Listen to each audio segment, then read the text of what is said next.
আমি যে সময় সেহরিতে উঠলাম তখন রাত্রি 2টা। কাজ স্টার্ট করলাম। কিচেনেই তো সমস্ত কাজ, আরও কিছু টুকিটাকি কাজ সংসারের। প্রথমে সাফ সাফাই করা শেষ করলাম, এরপরে রান্নাটা বসাই দিলাম, ভাতটা বসাই দিলাম, দিয়ে তারপরে আবার কাটাকাটি কাজ থাকে। মানে সমস্ত কাজ, খাওয়া দাওয়া রিলেটেড সমস্ত কাজ আমার এই সময়টাই করা। খাবার দাবার গুছিয়ে রাখা, কাটাকাটি করা, রান্না শেষ করা, সব কাজ আমি এই সময়ই করি। এই তো ওয়াটারমেলনটা বক্স করে রাখলাম, যে কোনো টাইমে এখন খাইতে চাইলে জাস্ট শুধু বের করে খেলেই হয়ে যায়।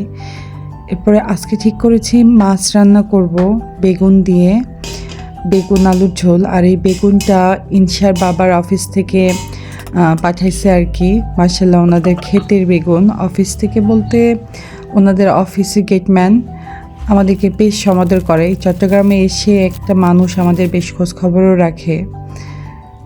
তারপর সেহরিতে মনে হয় ভর্তা না থাকলে খাবারটা অসম্পূর্ণ লাগে, তাই কোনো না কোনো একটা ভর্তা হইলে সেহরিটা জমে যায়।